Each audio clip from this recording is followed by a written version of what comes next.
Bonjour à tous et bienvenue dans cette nouvelle vidéo Otaku. Je m'appelle Amé et je suis là pour vous présenter toutes les sorties manga au Québec de la semaine. Alors sans plus attendre, un très beau programme encore pour cette semaine. Il me semble que je dis ça toutes les semaines, mais finalement toutes les semaines c'est le fun de faire ce que je fais, fait que c'est cool.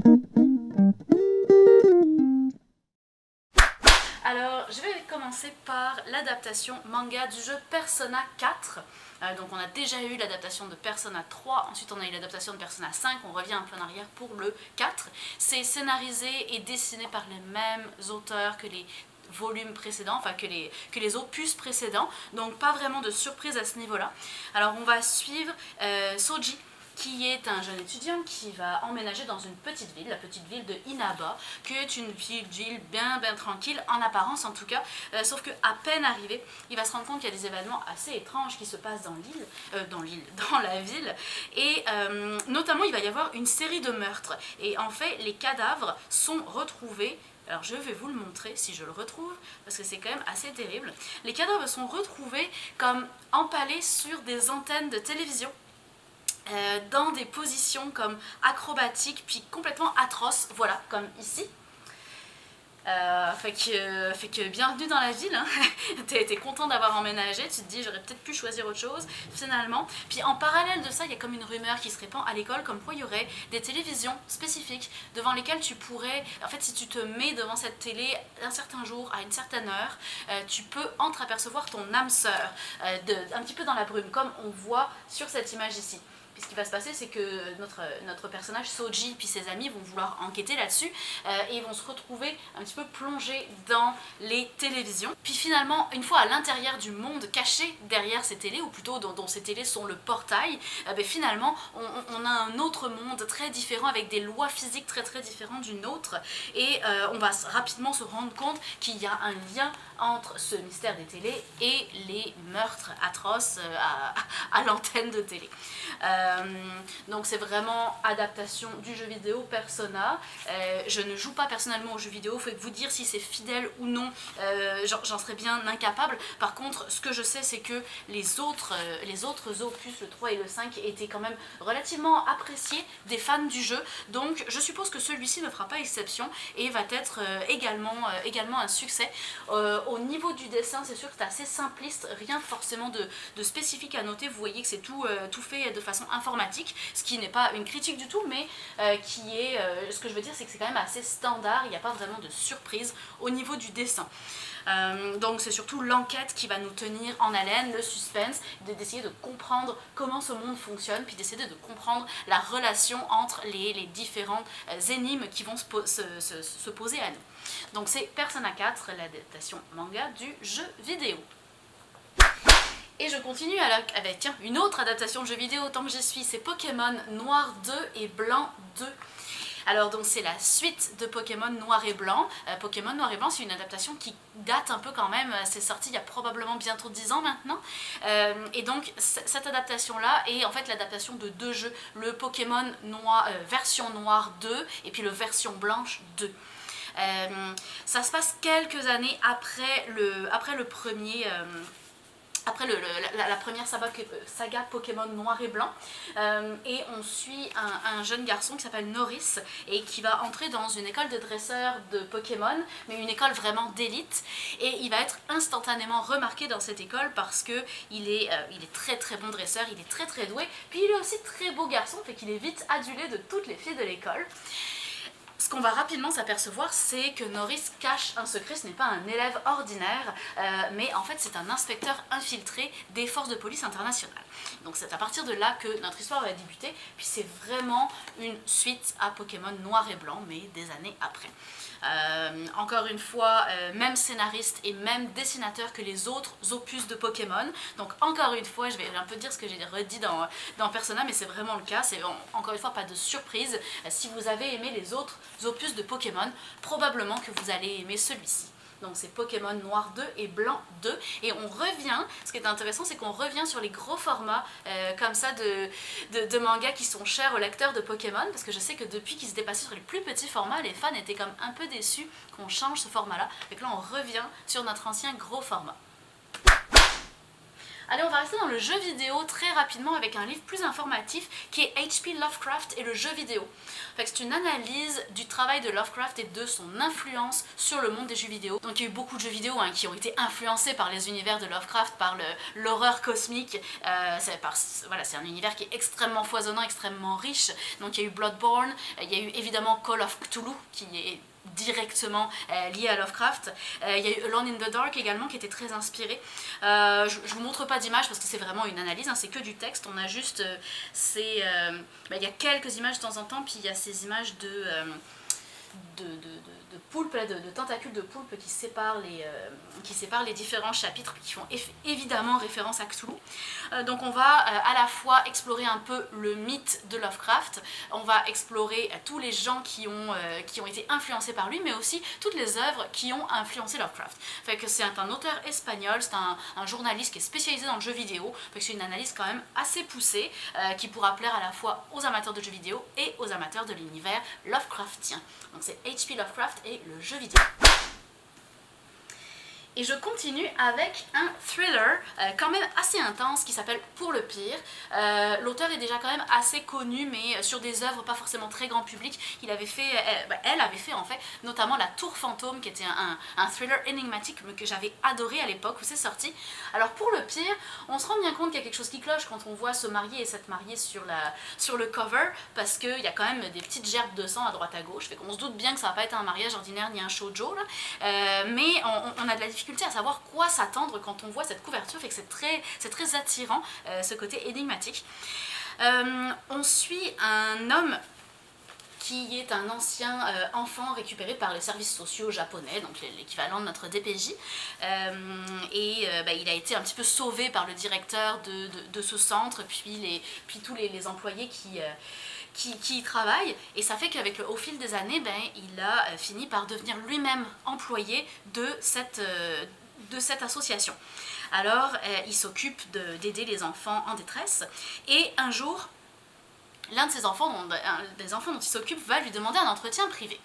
Assez intrigué, il va se rendre à cet entretien, et l'enfant va lui avouer, un petit peu honteux, qu'il a écrit des lettres à une meurtrière, la meurtrière de son père, en se faisant passer pour lui, pour notre héros, afin qu'elle pense qu'il était un adulte, et d'attirer la curiosité de la meurtrière pour l'amener à le rencontrer. Puis maintenant, la meurtrière a accepté de rencontrer le petit gars, mais évidemment le petit gars a extrêmement peur, puis surtout sa mère ne le laissera jamais, elle est là.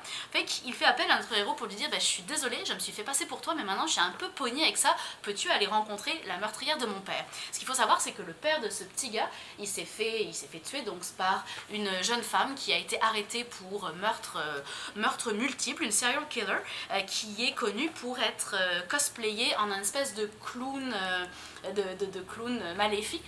Elle a été arrêtée, puis elle est actuellement emprisonnée dans les couloirs de la mort en attendant son exécution, puisqu'elle a été condamnée à mort.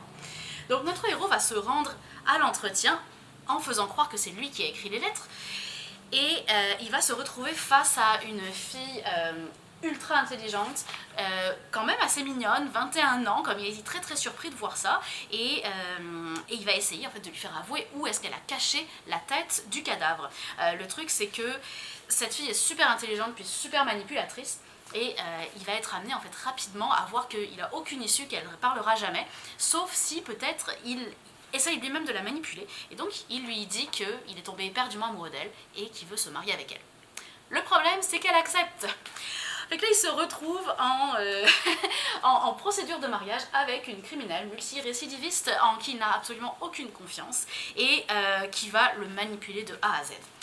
Où va s'en aller l'histoire, quelle tournure ça va prendre? C'est sûr qu'on a un espèce de cliffhanger à la fin du tome 1 qui fait qu'on se dit ok, là je m'attendais vraiment pas à ce que ça aille de même, qu'est-ce qui va se passer? Alors pour bien connaître l'auteur avec sa série précédente, La Tour Fantôme, je sais qu'elle est capable de nous emmener très très loin dans ses délires, je pense que ça peut être un thriller vraiment passionnant. Au niveau du dessin, ça peut ne pas plaire à tout le monde, par contre on est sur un dessin quand même avec beaucoup d'aplats de couleurs, pas forcément beaucoup de détails, mais c'est vraiment le suspense de l'histoire qui nous maintient. Donc c'est Pour le pire. je continue avec un livre plutôt un petit peu entre shoujo, mais shoujo plutôt pour enfants. Ça s'appelle Cooking Karine. Et donc c'est l'histoire de Karine qui est une jeune fille qui est en début secondaire si je me rappelle bien et qui est passionnée par la cuisine. Elle adore faire de la cuisine parce qu'elle s'est rendue compte que ça rendait toujours les gens heureux. Puis elle, son rêve dans la vie, c'est un jour d'avoir son propre restaurant et de voir tout le monde repartir avec le sourire en ayant mangé ses plats. Fait qu'en attendant, elle s'entraîne, elle cuisine pour ses amis, puis elle suit avec avidité un réseau social de vidéos qui est spécialisé surtout dans la cuisine. Et donc c'est un petit peu là qu'elle trouve ses idées de recettes pour cuisiner pour ses amis. Puis un jour, il y a un concours qui est lancé sur ce réseau social qui permettrait aux gagnants d'avoir les fonds nécessaires pour ouvrir son propre restaurant. Fait que là, ni une ni deux, elle se dit ok, c'est la chance de ma vie, je vais pouvoir ouvrir mon restaurant, je vais participer. Pour participer, il faut tourner une vidéo de cuisine et il faut atteindre les 1000 vues sur cette vidéo. Pas facile quand on sait qu'il y a des gens qui font le buzz tous les jours, que Karine va se retrousser les manches afin de faire cette vidéo. Puis elle va rapidement se rendre compte que ce n'était que la première étape et qu'elle n'en a pas fini de se battre avec des gens qui non seulement savent très bien faire des vidéos mais savent très bien faire la cuisine aussi. Alors elle va se faire aider de Tenma qui est un gars de son école puis qui fait peur à tout le monde puis il est considéré comme le bad boy de l'école. Alors elle va faire rapidement se rendre compte qu'en fait il est très différent de ce que les apparences laissent croire et elle va se faire aider de Tenma. Donc on va vraiment suivre l'ascension de cette jeune fille qui est très persévérante et qui va faire tout ce qu'elle peut pour arriver à réaliser ses rêves. Donc une très très belle leçon de vie avec des petites recettes super sympas, très très kawaii dans le style. Et puis chaque chapitre va se terminer par une petite recette de cuisine simple à réaliser à la maison. Donc c'est très très cute, c'est bien dessiné, c'est très dans le style shoujo, mais accessible à un public peut-être plus jeunesse que les shoujo habituels. Fait que très très sympa, j'ai bien aimé ça. Donc c'est Cooking Karine. J'ai ici un livre qui s'appelle Pause par Caroline Baldwin. C'est un petit peu à la croisée des chemins entre un artbook de collection puis un manuel de dessin anatomique.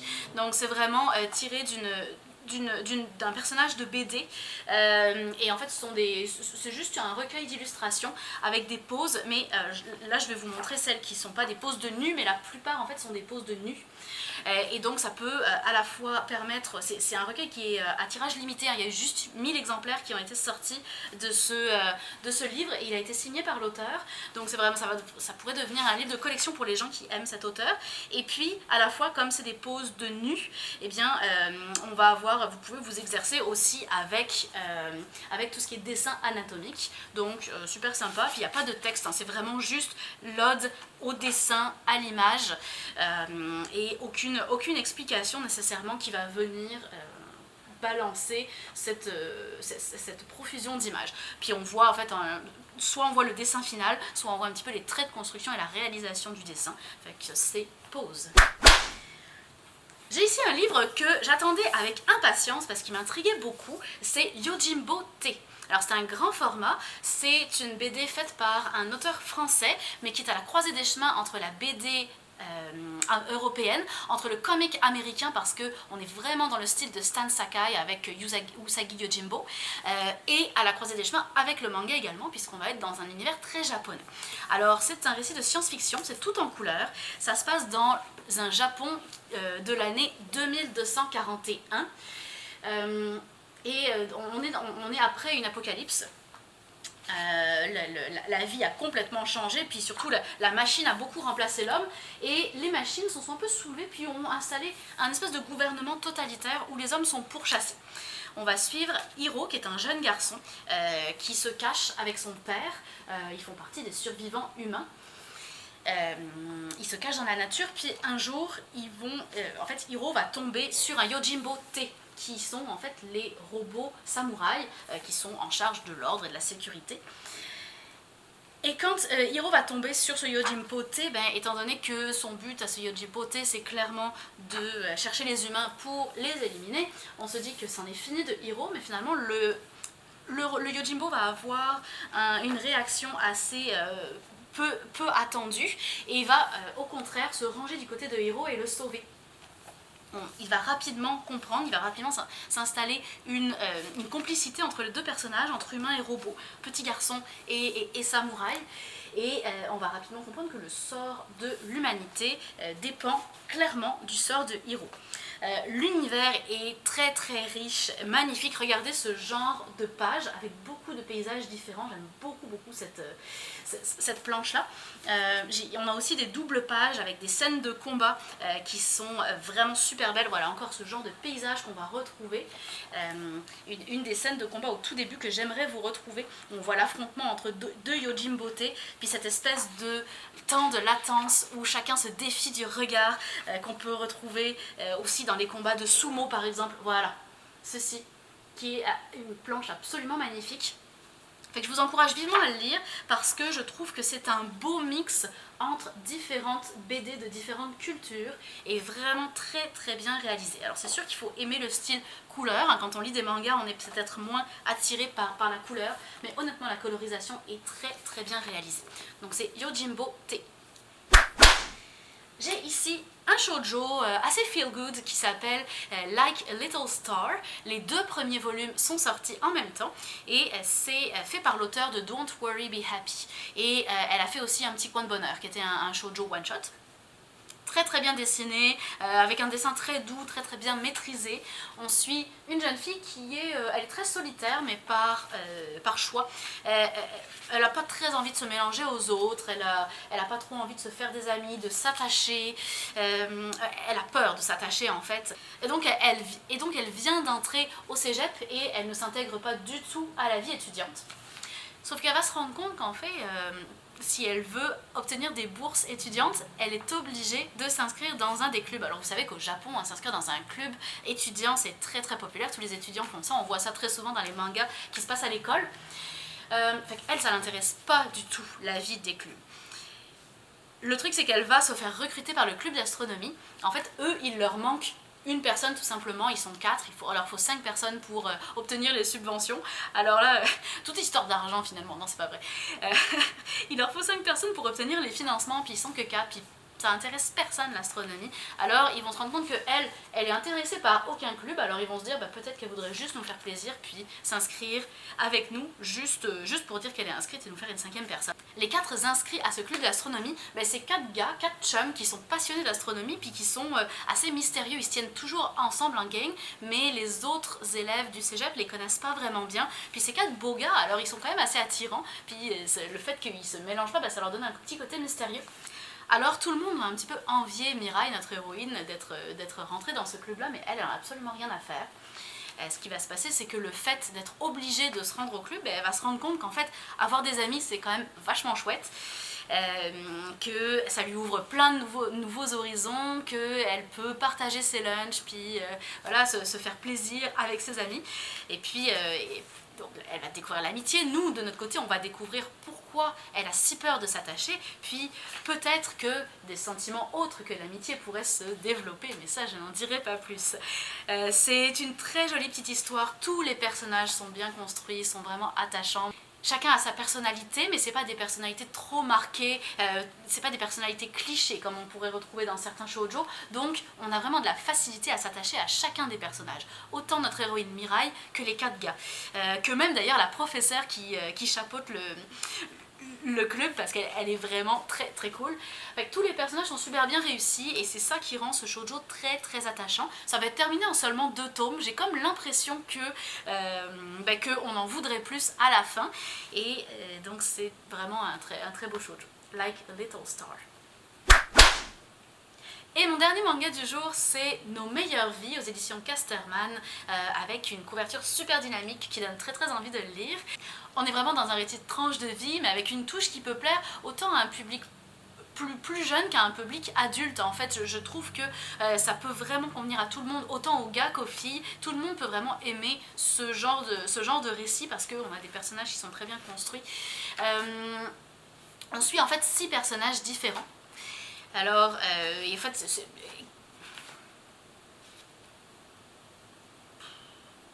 compliqué, hein.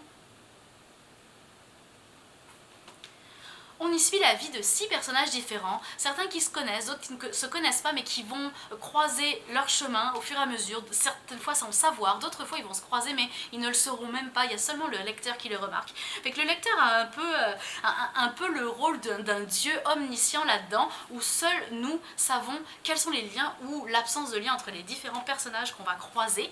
Et en même temps, il subsiste beaucoup de mystères dans ces personnages qu'on va découvrir au fur et à mesure. On va apprendre à les connaître chacun à leur manière. Donc ce sont tous de jeunes adultes, ils viennent de terminer leurs études pour la plupart, certains se cherchent encore sur qu'est-ce que je pourrais faire de ma vie, la plupart en fait. L'un d'entre eux travaille en animation pour un studio, il y en a une qui est directrice de ce département de création d'animation. On suit également 2 étudiantes, 2 amies qui se cherchent, on suit un musicien, on suit une jeune fille un peu tomboy qui va découvrir le monde des idols, puis qui va finalement, contre toute attente, se prendre de passion pour ce métier. Bref, des destins assez variés, mais le point commun entre tous, c'est qu'ils sont quand même tous assez perdus. Jeunes adultes, nouvellement autonomes, mais finalement se rendre compte que l'autonomie c'est pas si facile. Un grand questionnement, est-ce que je dois vivre selon mon mode de vie? Est-ce que je peux vivre en vivant mes rêves? Est-ce que vraiment je peux vivre sans vivre mes rêves? Et si je décide de vivre selon le mode de vie que j'ai choisi, est-ce que vraiment mon rêve va m'aider à payer mon loyer? Donc il y a tous ces questionnements que je crois on s'est tous posés quand on est devenu indépendant. Et donc je pense que le fait qu'on se sente proche de chacun des personnages fait qu'on apprécie beaucoup la lecture. C'est un one-shot et ça s'appelle Nos meilleures vies. Et c'est donc ce qui conclut ma vidéo nouveauté pour cette semaine. Si je devais élire mon coup de cœur cette semaine, ce serait Like a Little Star, un très très beau shoujo en 2 volumes que j'ai vraiment apprécié, comme je le disais, autant au niveau de la structure du dessin qui est très bien réalisé, que des personnages qu'on aime tous en fait. Si vous vous rappelez Rainbow Days, avec ces 4 gars qui étaient tous plus attachants les uns que les autres, ben on se retrouve un petit peu dans ce genre de configuration et on ne sait même plus quel personnage devient notre personnage préféré. Fait que Like a Little Star, très très beau, très très belle découverte. Et puis j'ai pas de flop pour cette semaine, tout était de très très bonne qualité, fait qu'une belle semaine de lecture. Merci beaucoup à tous d'avoir écouté cette vidéo, on va se retrouver très bientôt pour de nouvelles nouveautés. Et puis n'hésitez pas à commenter cette vidéo, à me dire ce que vous avez aimé, pas aimé, et à vous abonner à notre chaîne YouTube pour avoir plus de contenu manga. Merci beaucoup et bonne journée, à très bientôt.